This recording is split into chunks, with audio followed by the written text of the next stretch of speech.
fair use.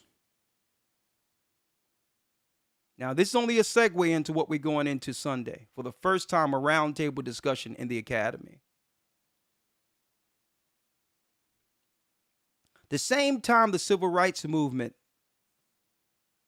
gained recognition throughout the earth, where our people received sympathy.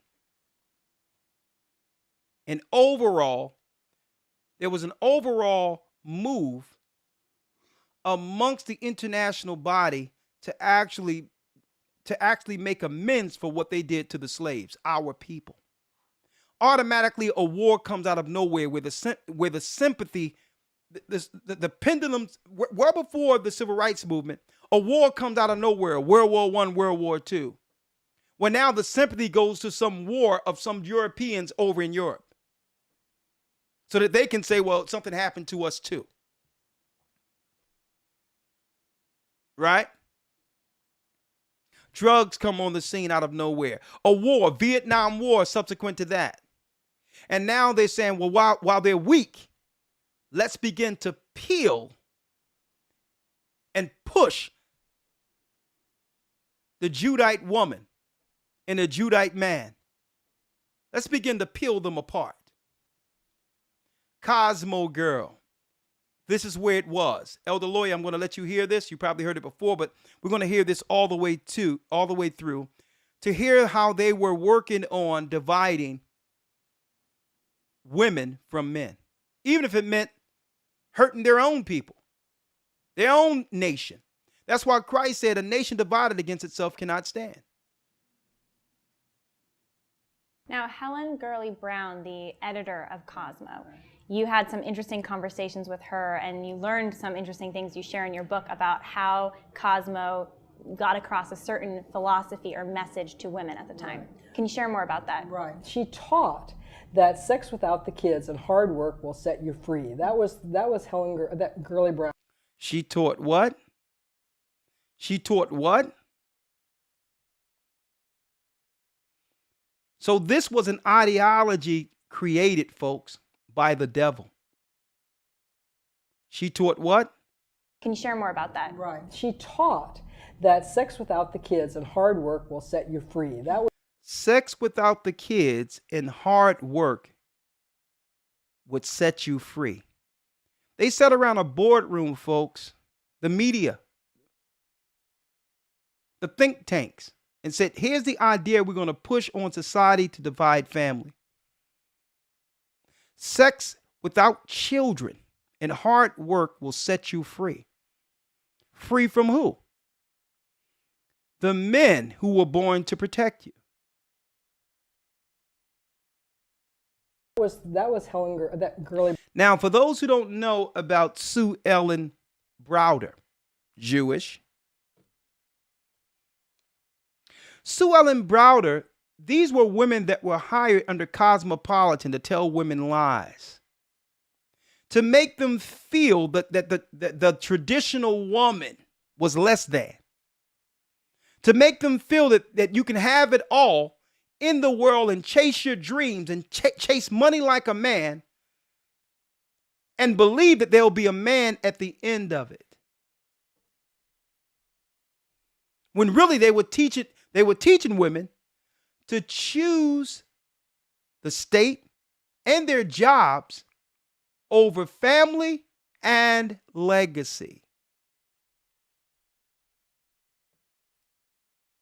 Brown's philosophy. She was had been a copywriter in California. She was one of the biggest advertising copywriters in the country. She was very good at what she did. And then she took Cosmopolitan, which had been a homemaker's magazine, and turned it into a sex rag, basically. And it was very, very popular in those days. Cosmo was the hottest women's magazine in the nation.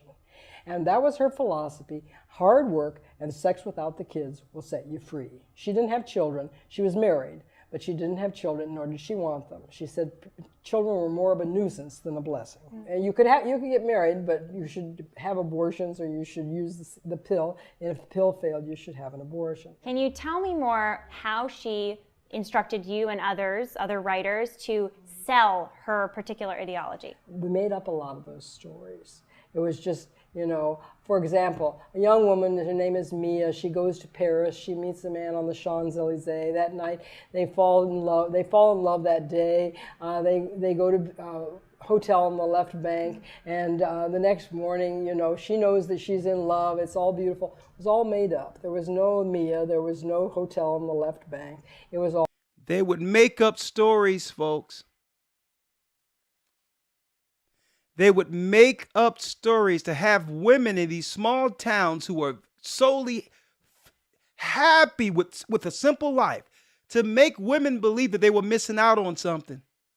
And at this time, these women had everything: husband, family, children, legacy, inheritance. There was no such thing as people dying, having nothing to leave to their children at this time. They made up a story about a girl who left a small town and went somewhere and made it and is doing all these things. And now women are looking at their responsibility, their duty God has blessed them with, as boring, as something boring. Psychology, folks. When these women, they didn't have everything, but they were happy. They had family. Doesn't matter your job. It doesn't matter your finances. Nothing can replace family, folks. Nothing can replace the purpose God has placed us here for. All an illusion. And we created this fantasy world. The Cosmo Girl, at least in the beginning, before a lot of women began to buy into it, the Cosmo Girl was just a sexual fantasy. She was a marketer's dream, however, because she would work hard, and she was on the pill, and she would get an abortion, so they weren't going to have to fire her for being pregnant, because she was never going to get pregnant. Okay, she didn't press for working women's rights. She didn't press for family rights. She didn't press for child care. She just worked hard and for the corporation. Basically, she was a man. So it would make sense. I mean, Helen Gurley Brown's sexual revolution. Then, what was abortion to them? How did abortion fit in with their plans? Well, first of all, Helen Gurley Brown, I don't know if she ever had an abortion. She did not get married until she was 37. She was married for 50 years to the same man. But the reason abortion fit into her plans of the way women should get ahead was because she was selling the life that corporate America wanted women to live. You know, so that they could have women working, but they wouldn't have to mess around with all that. So in that way, pregnant women and moms were an inconvenience to Helen Gurley Brown, just like they were to a lot of employers. There was a secret that nobody knew, is that mothers were not actually in the magazine. You never saw a mother in the magazine. You never saw a child in the magazine. You know, propaganda is half-truth, selected truth, and truth out of context. It isn't just a bunch of lies. And one thing that people don't recognize about propaganda when they look at it is look for the things that aren't there. The things that are invisible. The mother and the child was invisible in the Cosmo Girl philosophy. So Helen Gurley Brown, she has this magazine. There's no kids, there's no women, there's no pregnancy. It's about sex, it's about products, it's about this materialism. Right. How did that flesh with her own lifestyle? Because from all accounts, she married one guy and expected him to be faithful to her and lived her life out with him. Right. They were married. See, but what they didn't tell these women that at this time during the cosmopolitan age, folks, they didn't tell the women that this cosmopolitan lifestyle ends at 30. See, one thing about a magazine, you can take a picture in your 20s and the picture lasts forever. Right? So you have people looking at these magazines as if these people are arrested in time and will not age. So the psychologists and the evildoers targeted the most fertile time of a woman's life, the most productive time of a woman's life, and the most influential of a time of a woman's life. They needed to take that and use that all for the state, not for a family. You take away that, you take away future inheritance for the children. Why? Because she's working and spending just to provide a lifestyle of cosmopolitan.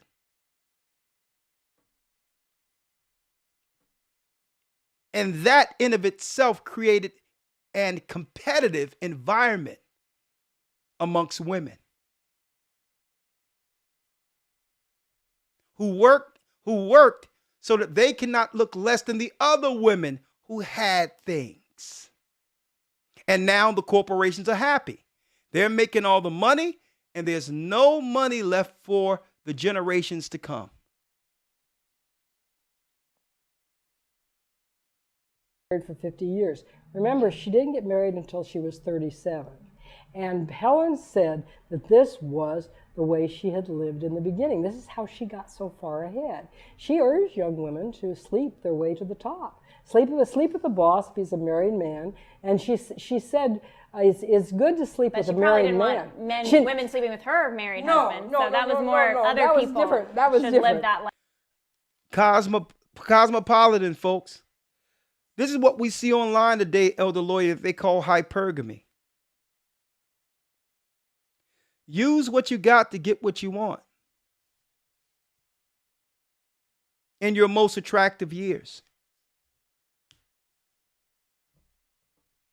Lifestyle, That's not her, right. not her and her family. Not her family, not her husband, especially not her husband. Then they begin to sell this dream to destroy our community. At the same time, Shahrazad Ali of the Nation of Islam, Elder Lawya, in the 70s began to make circulations on popular talk television programs, like daytime programs like Montel Jordan. I mean, not Montel, Montel. Montel Jordan is a singer. Montel. And Dinah Hill. And she wrote a book, The Black Man's Guide to Understanding the Black Woman. And you know what? At this time, the media made a full court press to discredit and to silence this woman.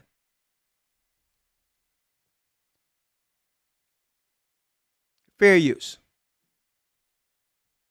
My position is that the black woman's disrespect and rebellion against the leadership and the authority of the black man is a direct cause of the breakdown in our black family structure. Now, of course, there are many black people who consider those fighting words because as black women, we have never been subject to the kind of examination that our men have been subject to since we have been here. We have been somewhat protected and shielded from any kind of critiquing about our personal behavior, whereas our men have always been up for examination. The book is not an attack on black women. I have never said that all black women do everything that I list in my book. None of us have lived long enough to do everything that I list in the book, but most of us do some of the things that I've listed in my book. And I do say that it is not because of generalizations Fair use. that we are all victimized by some of the negative patterns of behavior in the book, but the book just represents our collective contribution. This is some of everything that we have done, or that we do daily, that contributes to the breakup of our relationship, the destruction of our man, and the failure of our children to be able to function. They did not tell us that all of that, being my own person and I'm independent, would lead to separation, loneliness, celibacy, and lesbianism. They didn't tell us that if you give up the man, you're going to take one of these things and it's worse and it will destroy your nation. They didn't give us that information. They made us think that it was some kind of glorified position to brag about the fact that I got my own job, my own credit card, my own car, so I don't need no man. I don't even know how we got that mixed up. Ain't none of that got nothing to do with being with no man.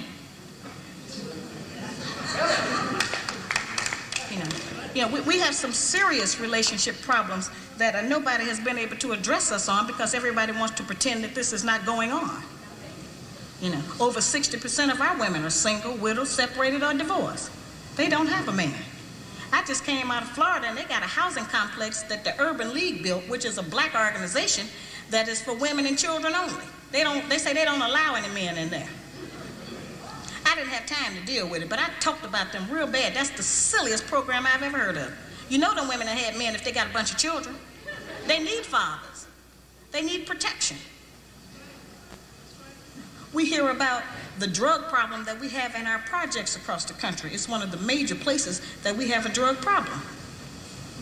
We talk about the great strength that we have as black women. Well, the welfare department don't rent government apartments to single black men. Those apartments belong to black women who are allowing this to go on in their home. We have not looked at what part of the responsibility do we share. Yes, black men sell a lot of drugs, and a lot of us black women get the money from them drugs and buy some of these fancy clothes we wear. Drive around in some of these fancy cars. He is not doing these things alone and without support from us, whether they are good or bad. See, we have a lot of power. We are very strong women. I'm saying that we're using our strength in the wrong direction. We're using it to tear our man down, tear our nation down instead of building it up. Having an education and a job does not necessarily mean you have a successful life. I keep telling black women that to raise a child, they say, well, I provided with food, clothing, and shelter. That's not raising a child, that's maintaining one. To raise a child, you need a parental coalition of a man and a woman. We have sons who, by not having a father in the home, they don't know how to respect women. They take on the black female emotionism. They're doubtful, they're indecisive, they can't make a decision. They don't know what to do about being a man because we can't teach them that. We don't have that knowledge. We have daughters who grow up in a home where they don't see any affection, where there's no man there. They go out into the world and try to mate. They don't have no idea how to be no woman to no man, how to function in a house with a man, because they haven't seen it. Most of our children, just like us, get all the information we have about how you be with a mate off television. It's the only medium that shows us anybody being together. Those rules have not worked for us. The white woman's liberation movement, we don't have anything to do with that. We have not been under the control of the black man for over 500 years, so what do we have to get liberated from them from? Whoa. Whoa. Now, this sister of many is the example that it's not all women. There's a lot of women out there just like this who believe and stand with their man just like this, who's getting silenced, who are being silenced. We don't know that women like this exist because media would like us to believe that all of our women are loud, all of our women are disrespectful, that all of our women don't care about their man, and that's not so at all. The Bible. Is it hard to understand? When it comes to reading the Bible, the first thing that comes to mind is the fact that this is the Word of God. The seals have been broken, and the truth is here. And when we go throughout the scriptures, when we go throughout extra biblical records, we find that the language that God employed, that He used to create the heavens and the earth, was the Hebrew language. Christ said, I came for the lost sheep of the house of Israel. But yet no one, no religious leader, no religious church out there anywhere can now identify the 12 tribes of Israel. Can we? God is quite simple, but it seems as if man makes understanding Him hard. What are those mysteries? The truth of your book and the truth will make you free. The Hebrew and Bible Academy, you're invited.